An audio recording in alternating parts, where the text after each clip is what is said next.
Hi everyone, it's your boy Zach, and this is my video about what's wrong with Top Gun Maverick. Nothing. There was nothing wrong with it. Wow, so I just finished watching it. I didn't see it in theaters. I waited till it was like $5 to rent.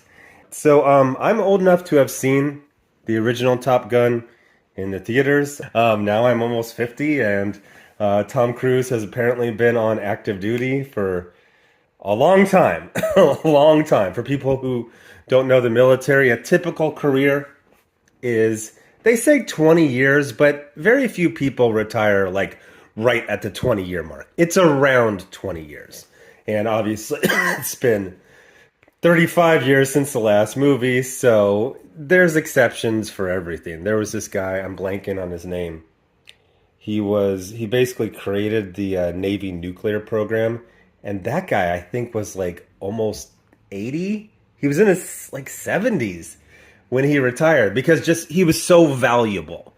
So there are always exceptions to almost everything in the military. So if you're just the best pilot ever, and you've got an admiral who's the commander of the Pacific Fleet on your side, you can have a 35-year career. So the weird thing is that I saw it when it came out, the summer it came out. I just didn't care, which is weird. I don't like airplanes. I don't find them particularly interesting. I thought the original movie was just complete ego fest, and I thought it was cheesy and silly. And I think I've only seen it through once. You know, I've caught bits and pieces here on cable, but I mean, literally like for a minute, then I switch it off. So they've brought this up, you know, every now and then throughout Tom Cruise's career. Besides Mission Impossible, he hasn't done sequels. And I didn't care. Every 5 years, nobody cared. Finally, they're like, oh, they're making it. It's like, okay, that's weird because he's in his late 50s. And it came out and just literally everyone loved it. I think it just hit the number 5 most highest box office for any movie ever. The story is very simple. There's a uranium enrichment facility that's about to go online, and that will upset the balance of power in North Korea. It's North Korea. Everyone knows this. The funny thing is there's all these articles and videos talking about, it's so weird they don't say what the enemies are. Like, if you know anything about geopolitics, you're just like, it's North Korea, obviously.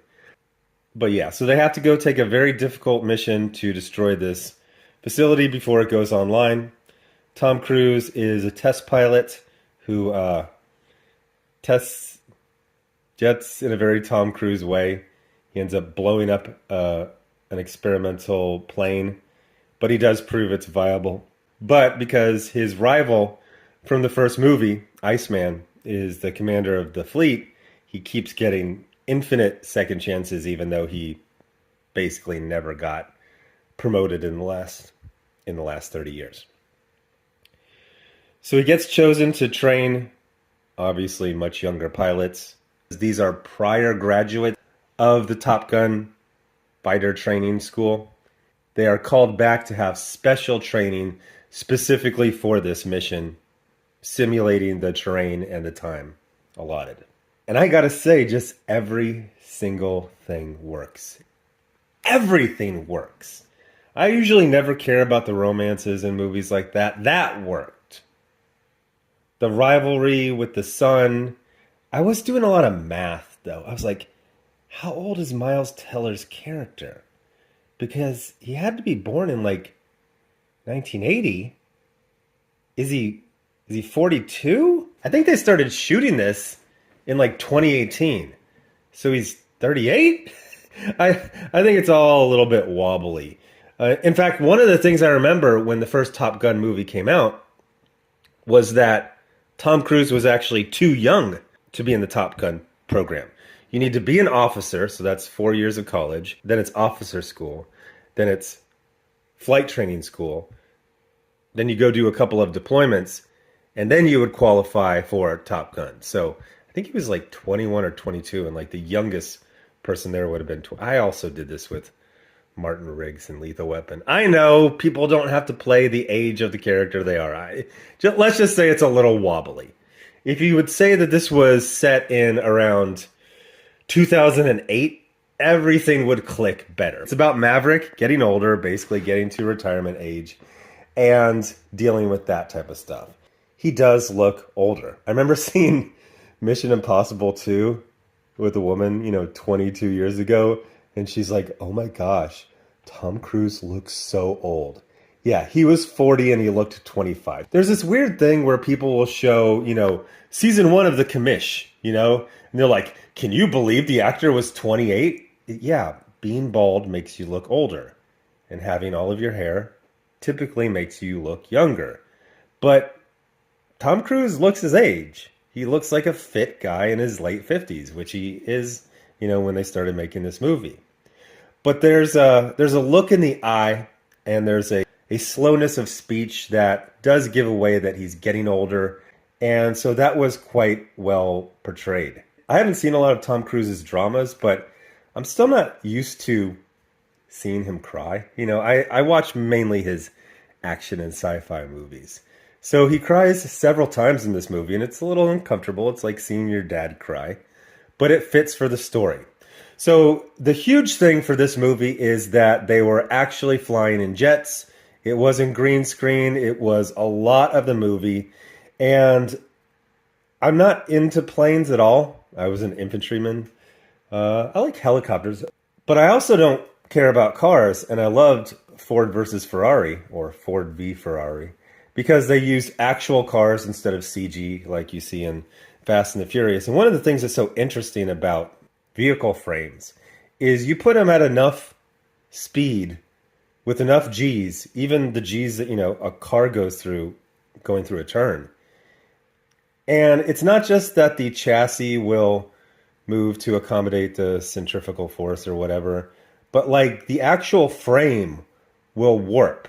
And one of the things you can always tell when vehicles, specifically jets, are 3D animated, they either fly straight like a laser beam or they fly in this very smooth arc.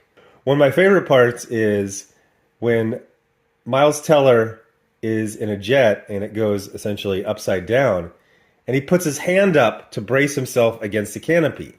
That never happens. These shots are usually done on a stage in a little chopped off part of the fuselage. And so they just kind of fake going side to side. You actually see the G's affect their face. And it's just great. I was going to say the emotional arc, but there's multiple emotional arcs. They all work.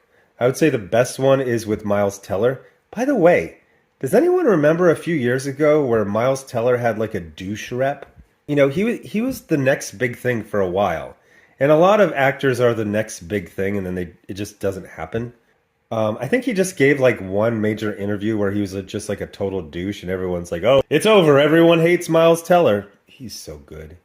He is so good in freaking everything.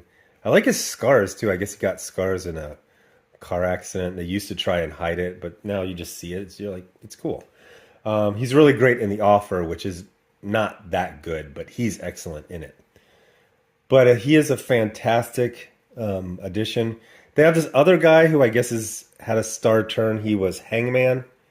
He was okay. He was kind of like a generic soap opera douche, but he had like a little bit extra, so I can see him having some sort of career. They had Val Kilmer, and he has throat cancer, I believe.